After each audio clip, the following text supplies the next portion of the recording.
Now that we are well into fall and winter is quickly approaching, the days are getting shorter and running in daylight is becoming harder. Oisel's premium reflective collection is designed with runner safety in mind. Both highly visible in the dark but subtle in the daytime, thanks to the tonal reflective print that only shines bright when reflecting the light. From tights, shorts, jackets, and tanks to accessories like hats and gloves, with Oisel's reflective collection, you can stay safe and stay seen. It is dark here in Cleveland where I've been running, so I just love Oisel's reflective collection. I'm a big fan of the firecracker tights. The bird pattern is so cute, and they look all over sparkly at night. To check out the firecracker tights and the rest of the reflective collection, go to oisel.com/collection/reflective, or even easier, click the banner link at the top of the Hear Her Sports website at hearhersports.com.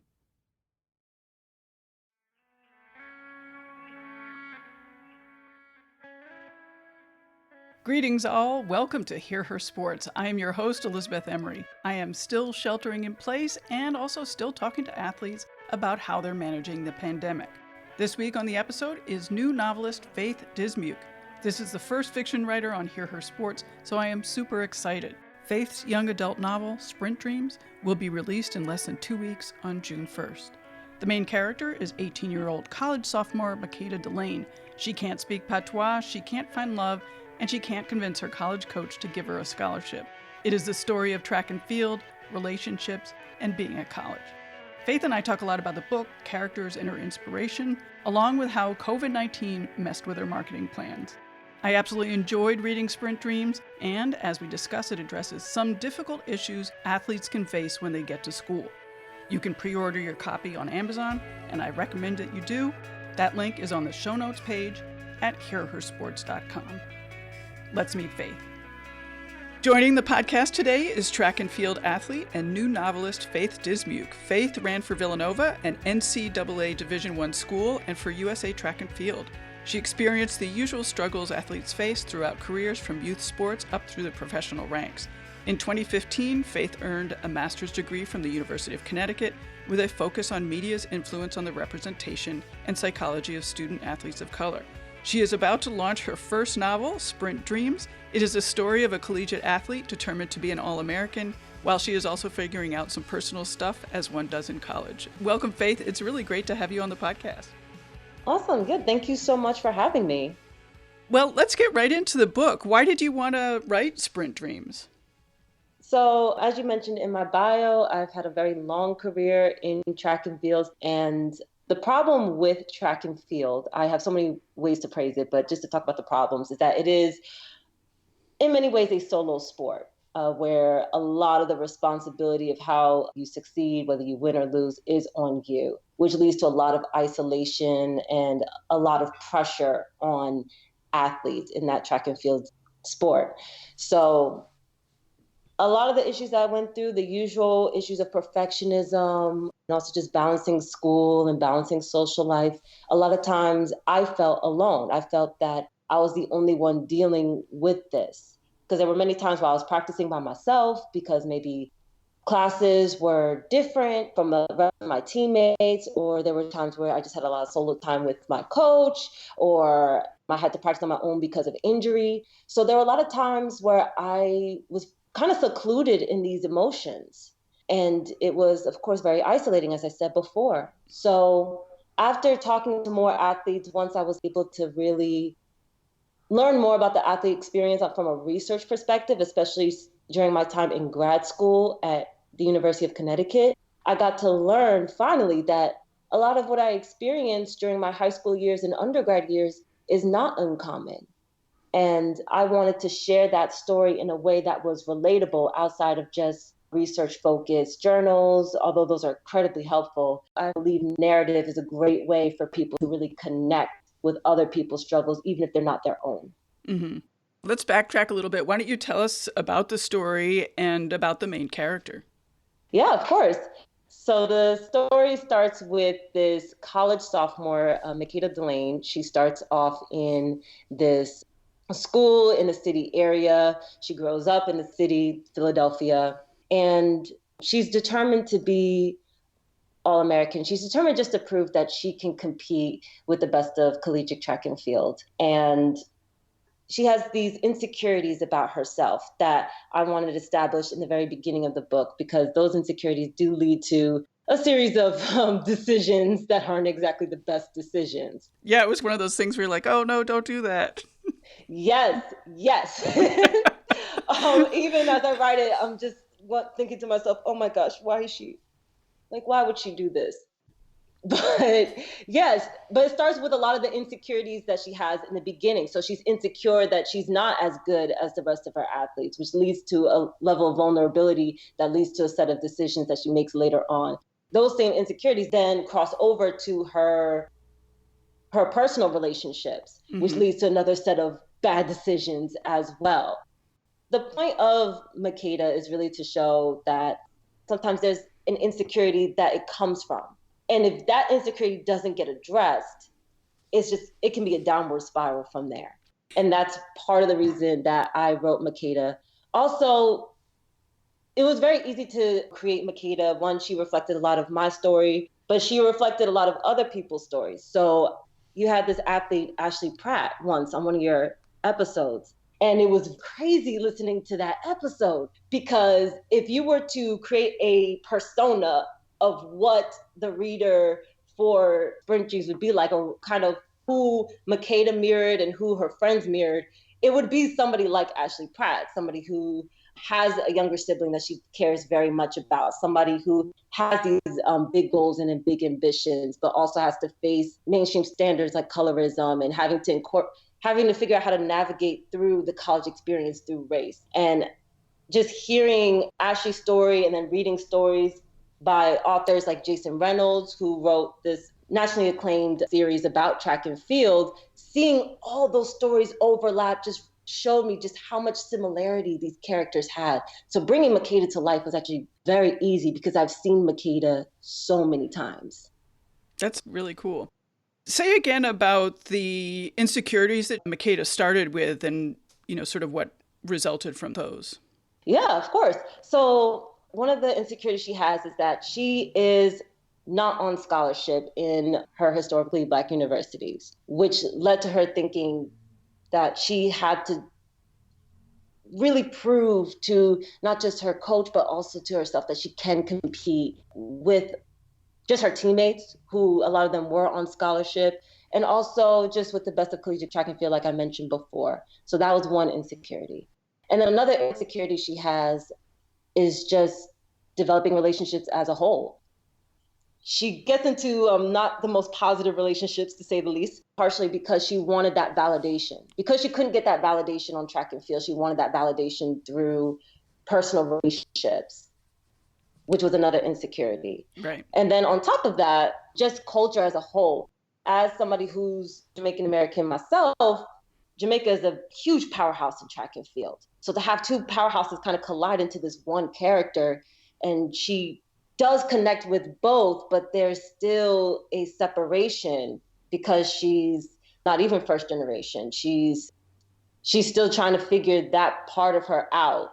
And she's also insecure about that. So she feels just not good enough in the relationship aspect, in the sport aspect, and even just on the very basis of her culture and her bloodline aspect. So those were the primary insecurities that she has that leads to the rest of the story. Right. I don't want to give too much away, but why did you want to discuss the problems that she had with relationships? I mean, you can decide how much you want to give away, but there's one in particular where I thought that, that's certainly a topic that we're talking a lot about now in sports. Yes.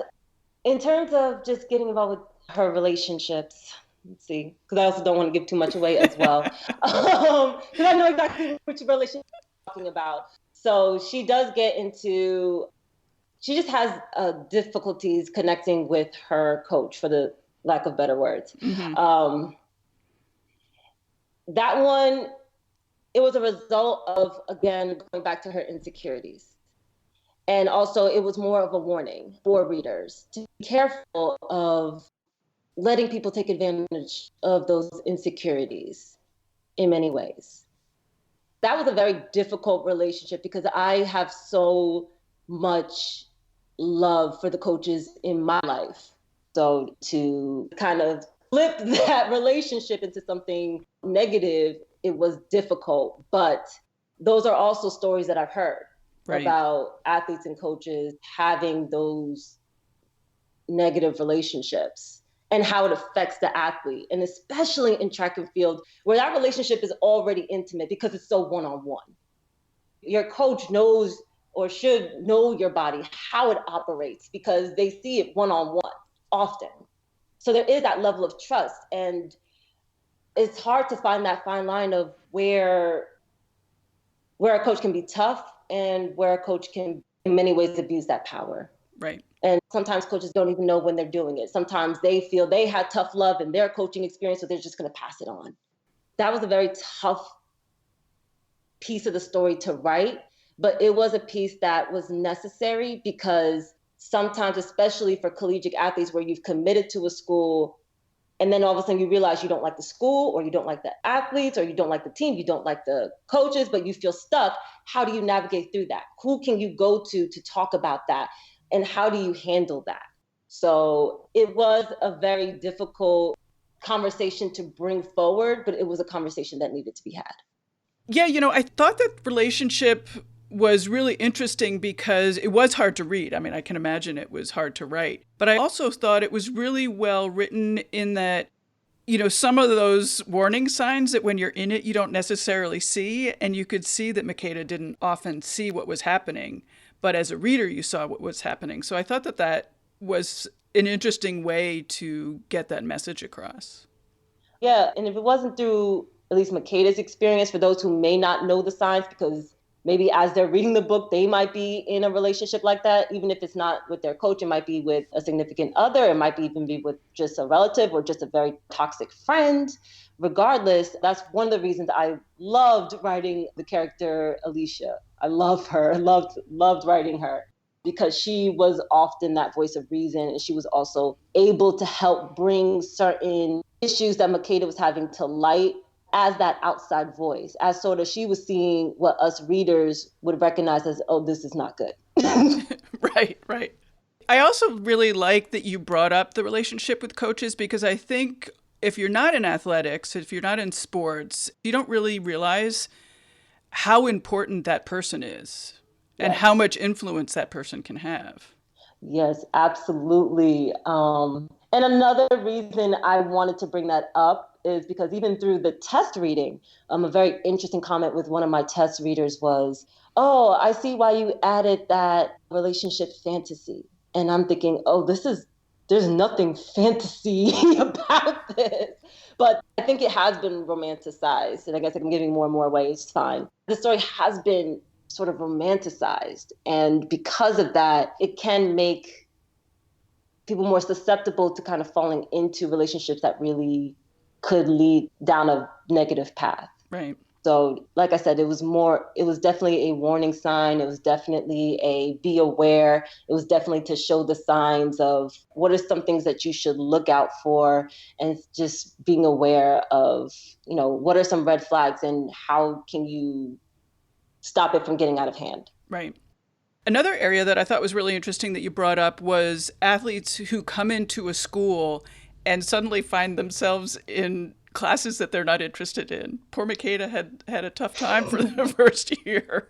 Yeah. So actually, there has been issues of that in collegiate sports that has been bad enough that NCAA did make a rule in which academic offices, whatever that is for a particular school, cannot force an athlete into a major just because it fits practice. Oh, that's interesting. Yeah. Yeah, so that actually is an NCAA rule. Well, I figured it was based on reality.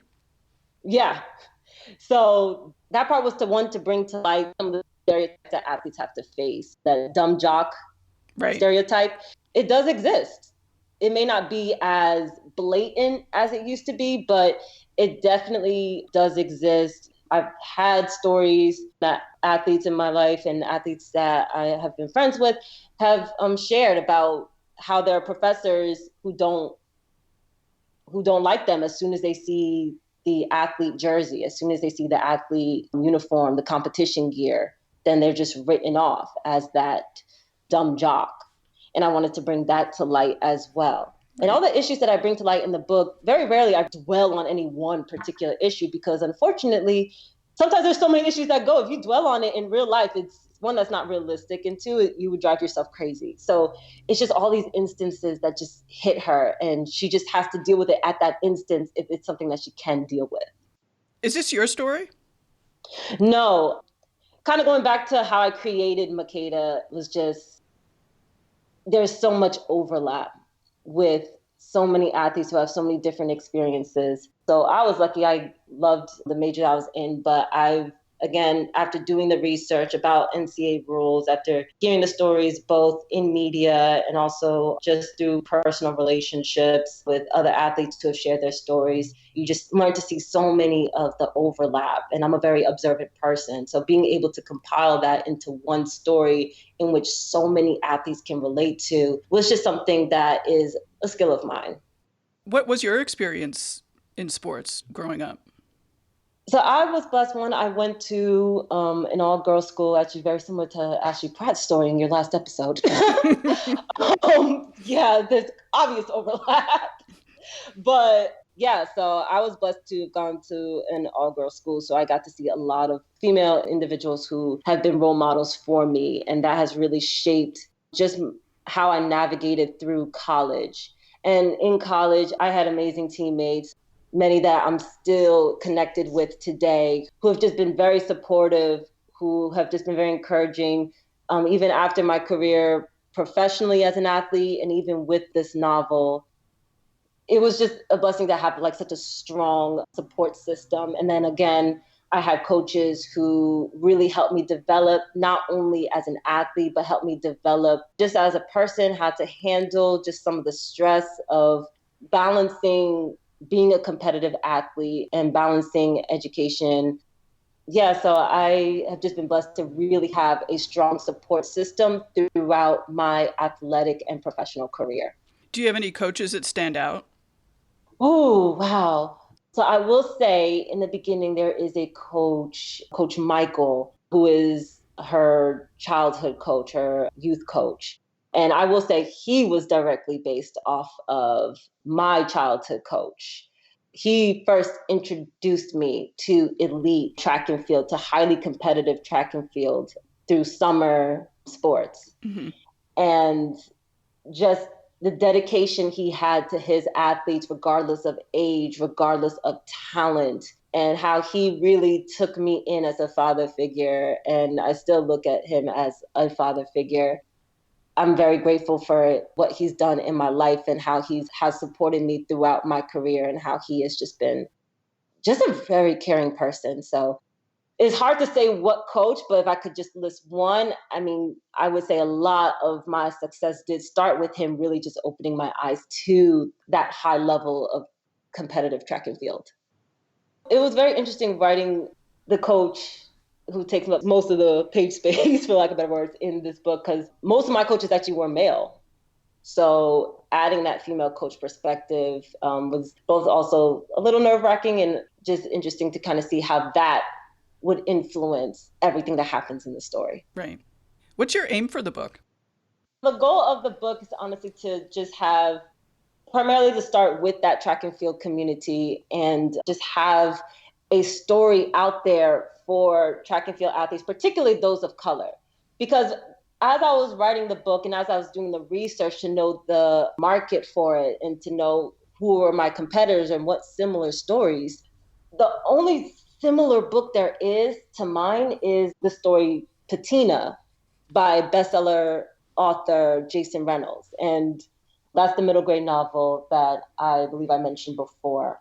But aside from that, one, college sports is really not mentioned in this sort of younger adult, new adult industry. It's just not brought up. And a few times it's usually brought up as that sort of romance type storyline.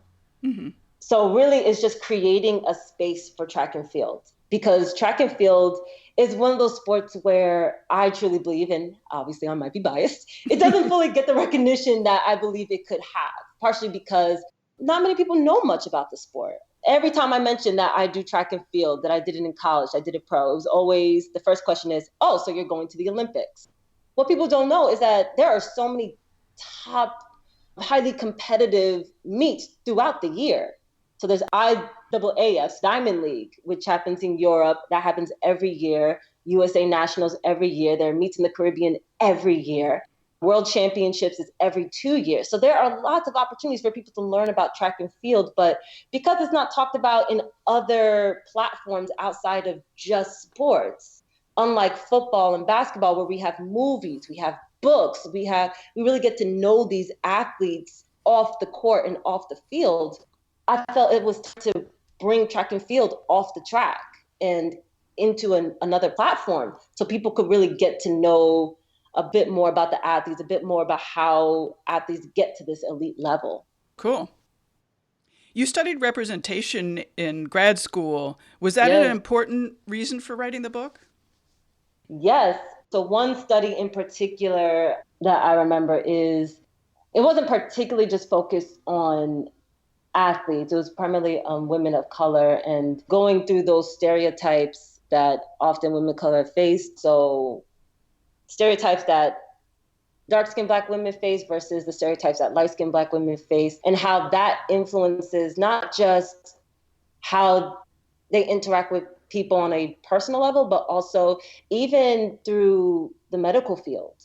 So one of the issues in the study that I looked into was in terms of getting mental health, because of that stereotype of the angry Black woman, sometimes getting that mental health service and getting that advice that they really needed wasn't quite there, because sometimes their issues that Black women may bring up just get tossed aside as you're just overreacting, chalk it up to the angry Black woman stereotype. Mm-hmm. In fact, that is something I even slightly bring up in the book as well, or I slightly insinuate in the novel as well. That research definitely influenced the book, because I wanted to bring up that this is not just something that happens just between friends or even between just peers or even colleagues just in the workspace, but it can even influence somebody in their professional career, working with people who are supposed to be there to help them. But because of stereotypes that sometimes can be inherent or microaggressions, sometimes Black women don't get that help. And being an athlete, being a Black woman identity doesn't go away. Right. It just gets transferred over to your athletic career sometimes. Right. Just added to. Yeah. Yeah. I want to find out what's good about track. Like, what did you gain from track? It was not always clear for the book. So the beauty about track and field partially is the relationships you develop. So she does develop a relationship with some of her teammates. So there's Giselle, who becomes a support system for her kind of when she has the time. And then there's also her relationship with Naomi, because relationships do change throughout one's athletic career. So there are plenty of times, just like with people in different groups, just like maybe even the workforce, classmates, there may be somebody that you don't initially get along with, but because there's this mutual understanding about needing each other in the sport, having to support each other in the sport, eventually you do, sometimes a relationship, a positive relationship does come from that. In the end, she does realize that her role is often to help others. So the beauty that I loved about my career as an athlete is that ability to inspire others, either directly or indirectly. So there were a couple of times, even in my own career, where I felt down and I felt that maybe my track career isn't going the way I want it to go. And just randomly, somebody will come up and congratulate me or encourage me. And sometimes it's people that you haven't talked to in a while. So it's great to know that there are people out there who are rooting for you, even if it is silently. Mm-hmm. Mm-hmm. Another part of the book that I thought was really interesting was how much partying there was. And, it's definitely not a bunch of athletes sort of taking themselves out of the social life for their sport. Was that your experience in school? And why did you want to talk about the social aspect and partying and things like that?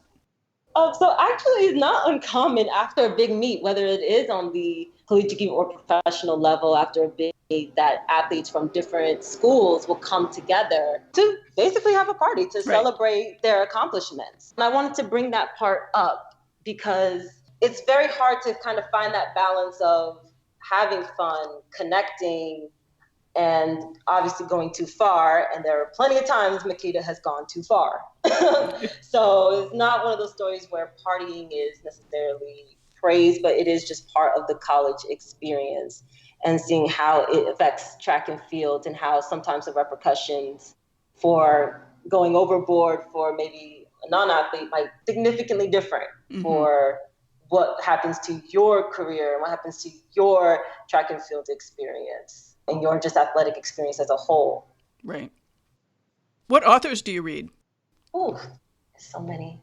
So I did get into, of course, a contemporary young adult novel binge as part of research for making sure that the novel does have the sound that I really want it to have. So there has been a surge in hashtag own voice literature where authors from diverse backgrounds really share their experiences through characters who typically do come from diverse backgrounds. So there's Dominican American author Elizabeth Acevedo. She actually just released her novel on May 5th, Clap When You Land, about two Dominican girls who find out that they're sisters. There's author Nick Stone, who wrote the bestseller Dear Martin, and she tackles on some very serious conversations, particularly Dear Martin focused on police shootings. Let's see. One of the biggest inspirations I had for the book was Zora Neale Hurston, the Harlem Renaissance author. And of course, I give my tribute to her in the book as well, because one of my favorite books from her is Their Eyes Were Watching God. And what I loved about that book was it sort of was a similar progression to my story, where you watch this character grow and you watch her grow through relationships, but it's not necessarily a romance novel. Relationships are just part of how you see this character grow because of how she views relationships differently as she grows as a person, as she learns more about herself. So I love Zora Neale Hurston for that story. In terms of fantasy, I've always been a Harry Potter fan. That's sort of where my love of reading really stemmed, reading the first book, I think in like first or second grade, and just kind of going down the rabbit hole from there. Right. Another fantasy novel that just came out, Tomi Adeyemi, Children of Blood and Bone series, which really took fantasy and then incorporated Western African culture into it. Oh, and cool. That was the first time it was the first time I really got to see those two things mix, and it's done so beautifully. I could definitely go down the list. Oh, and of course, The Alchemist by Paulo Coelho. That is my go-to book for really when I just feel down and I just don't know what my next move should be, whether it's just trying to make a significant decision or anything like that. That's always my go-to book because that story is so short, but it really talks about how people in this world are connected in some way. Wow, what a great list. Thank you. Thanks for that. Yeah, I mean, hopefully you add some of them to your library and maybe have a chance to talk later. I'd love that. Yeah. So let's talk a little bit about your own training and the pandemic and stuff. What's life for you like right now? Oh, wow. It definitely ruined my marketing strategy for the book, without question. One of the reasons that I wanted this book released actually was because the Olympics was coming out. Of course. So track and field was going to finally get their spotlight, as they do every 4 years. Right. So of course, I wanted to add my book into that conversation. So when the news about it being postponed happened, I was at first very shocked. And I believe that actually the NCAA decision came first. Everything kind of came back to back at that point. But when NCAA made their decision to cut spring championships, that ruined all my plans to actually go to track meets, because I had retired in 2019, October of 2019 from track and field to focus on the novel. So this was going to be the year I got to finally be a spectator and get to finally just watch the sport to enjoy it. Oh, bummer. Well, of course I enjoyed competing with it, but really to enjoy it without all the nerves of getting into the starting blocks or anything like that. So I was incredibly excited. So all that got thrown out the window, all of that. But this is another thing I can attribute to track and field, this constant need to learn and this constant need for growth. Because with track and field, you're constantly learning something new, whether it's about your physical body, whether it's about your limitations mentally, where you need breaks and you don't. I pretty much took what I learned from track and field into this writing career, and I've really just dedicated this time that we now have, or that I now have, to really focus on just learning new skills for myself as I look into the next chapter of my life as a former athlete. It's still also ruined. I was working with a local high school and helping those athletes develop, and kind of helping them along the way so they can really grow in the sport. And of course, even on the high school level, sports got canceled or postponed. So not being able to really help those athletes navigate to how to transition from high school sports to college sports, that was disappointing as well. But really dedicating the time to this novel has really helped me to still remind me that there are ways to help athletes, even if it's not directly through competing. Right. I noticed on social media that you're definitely still training. What are you doing? Oh, so I do definitely a mixture of things. So on days where it's raining, because where I live, it rains often. So I'll do, of course, like YouTube videos, HIIT workouts, but I still do some track and field workouts because they're just such a great way to really build power even without weights, because sprint training really helps with power. Doing plyos really helps with power. And then also running is just a great way for endurance as well. So whenever I take a long break from working out, for whatever reason that may be, I always start with cardio first. So I always just do a couple weeks of just long runs. Well, for me, long runs would be like 15, 20 minutes. I'm still a sprinter at heart. But that's the first couple of weeks, because without having that cardio, doing things like weight training, doing things like plyo, really getting those gains that is now big talk in fitness conversations, is much harder because you can't make it through a lot of those intense but short workouts. So I always start with cardio as a foundation for me. And then from there, I start working on different ways of how to just continue with power. I'm excited though for when the gyms open up again. I am excited. I still might wait a little bit just to see how everything works out as soon as it opens, but I'm very excited to go back into the weight room though. Yeah, yeah. You called yourself a former athlete. What is it like being a former athlete? It's interesting. I see it often as just another transition, because at one point I was a high school athlete, and then the conversation would have been, what's it feel like now no longer being in high school and transitioning to college? Then I was a college athlete, and what's it like no longer being a college athlete and transitioning to pro? So I'm very used to transitioning into a very new environment in some way, shape, or form. So it's not new territory and getting used to just a new experience, a new lifestyle in that sense, but definitely not competing at that high level. There are definitely times where I still have people and friends who are still very into the track and field world, either as coaches or even as pro athletes themselves. Sometimes I do miss it when they post race videos and you do get that sort of longing on occasion, but it's also nice to be able to look at my whole career in hindsight and be able to see the mistakes I made, but also to really finally appreciate a lot of the accomplishments that I made as well. So really finally getting that full retrospective perspective is really nice. That's good that you're able to do that. I think, like you said, athletes are always trying to improve, which can make us look at what we consider errors or Yes. failings more than we look at our successes.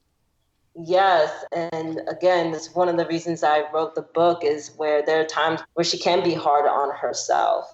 And especially in track and field, you're always looking at the next meet. As soon as you cross the line, and whether you take the time or not, you're always looking at the next race. You're always looking at the relay that's at the end of the meet. You're always looking at the next big championships. So it's nice to finally pause and to look back and to say, wow, I really came a long way. And I definitely want more athletes, whether they're still competing or not, to find that time to look back and remind themselves that you may not be exactly where you are right at this moment, but you've come so far, and that is something to celebrate. Right, definitely. Well, for the last couple of interviews, I've been asking guests if they have any advice for kids or thoughts for kids. Do you? Don't be afraid to fail, because from all those failures comes growth, comes learning, and eventually you learn all those failures were never failures, they were lessons. Nice. Well, before we wrap up, I don't know if I said this, but Sprint Dreams is definitely a page turner. It was a really exciting read. So congratulations. I think it was I don't know, it seems like a bold move to write a novel.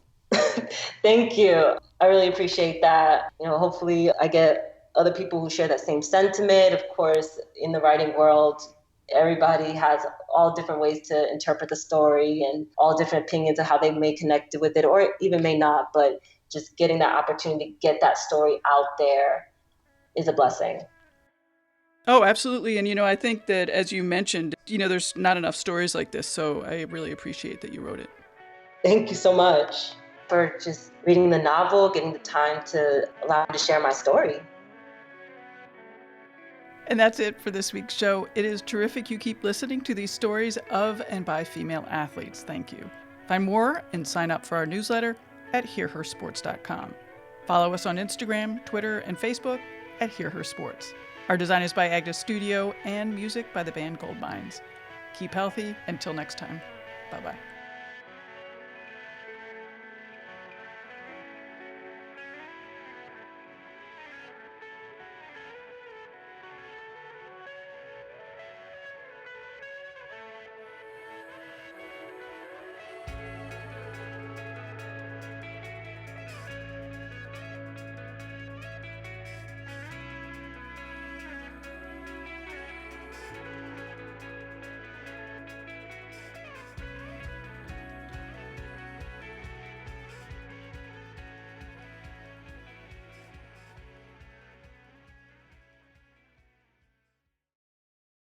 Hey there, my name is Michael Laminato and this is Pit Pass F1, a brand new podcast that'll take you closer to the action of the world's most prestigious motorsport. From Monaco to Miami and Australia to Azerbaijan, Pit Pass F1 is on the ground and has you covered. Esteemed F1 journalists Julianne Cerasoli and Chris Medland will take you inside the sport every round. They'll keep you up to date with the latest news breaking in Formula One and the most influential views shaping the world of Grand Prix racing.